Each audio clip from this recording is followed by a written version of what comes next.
Do you agree? He agrees. Everybody agrees, but these people in Washington.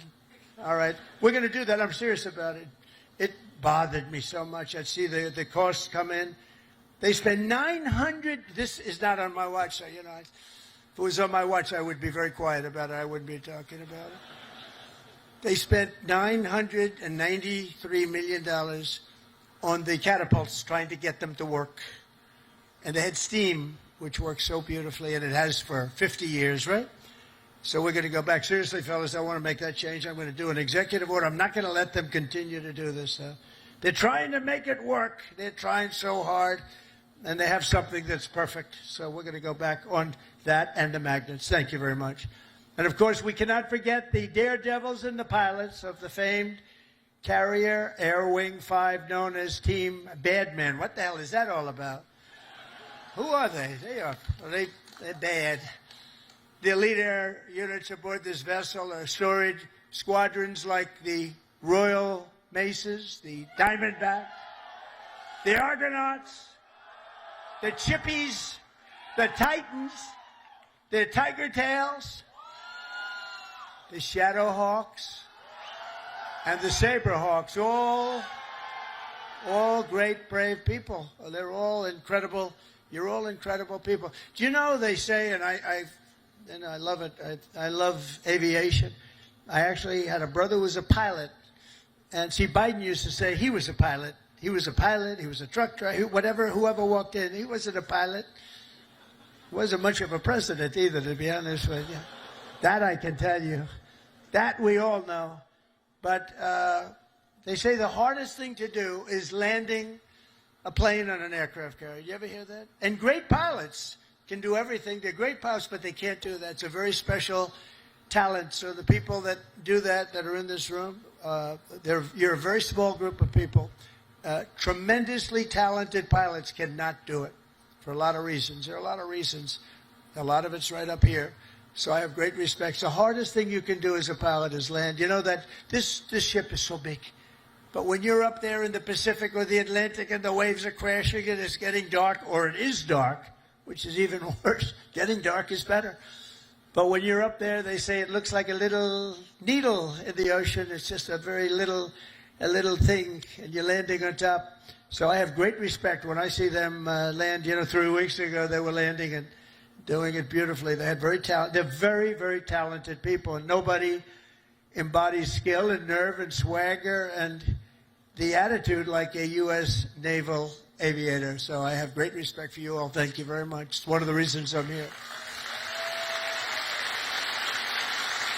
That's why I'm here, not someone else. I didn't need this. I didn't need the whole damn job. I could have had I had such a beautiful life. But you know what?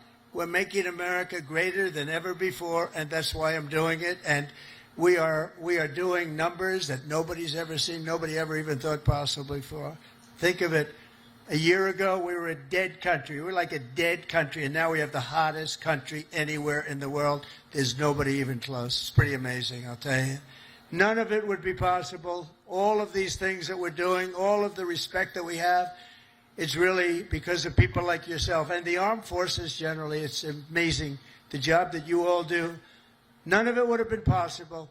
And all of those important missions in the Navy, the devoted members of the Food Service Division serving up to 14,000 meals every single day. How's the food? Good? They say it's good. Is it good? I hope it's good. It's probably my kind of food. I like that kind of food. But they don't get the credit they deserve. I want to just thank them very much and congratulate. 14,000 meals. Let's also hear it for all the sailors holding the American flag high at Seafay, as well as the crews from the ferocious Desron 15. Desron 15.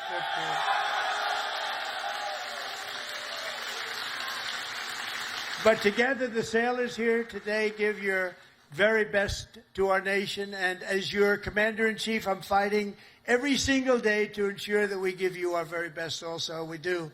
We do. We're giving you everything. We're giving you more than anybody's ever given. We're bringing it up to a standard that nobody's ever seen before. We're starting to make ships also part of our deal with the trade as We're starting to make ships. We used to be number one at making ships, and then we lost our way.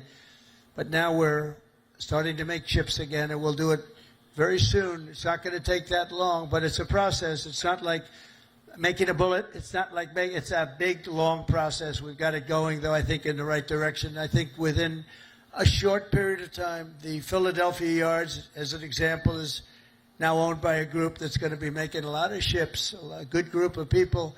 And we're going to be working also with Japan on making ships. We're going to make a lot of ships again. We used to think of it, we were number one. And then over the years, they just lost their way. They started making other things. They stopped making ships. So we're going to be making ships again. We've more than, think of this, $17 trillion, trillion with a T, pouring into the United States of America from all over the world. And that's the biggest number in the history of any country. And by the time, and this is in 8 months, really. We're here 9, but this is in 8 months. Over $17 trillion. As an example, the last administration did less than $1 trillion in 4 years. We did more than 17 trillion in 8 months. And I think by the time we finish up our first year, we're going to be over 20 or $21 trillion of money coming into our country. And I want to thank Japan, because Japan is making big investments into the United States, and they're very happy because the stock market's gone up very nicely. We've made Japan a lot of money. That's okay. But they're a big investor in our country, and we like that. But think of those numbers. We weren't doing it anywhere near. We were laughed at, and now they're all saying they've never seen anything like what's happened in such a short period of time.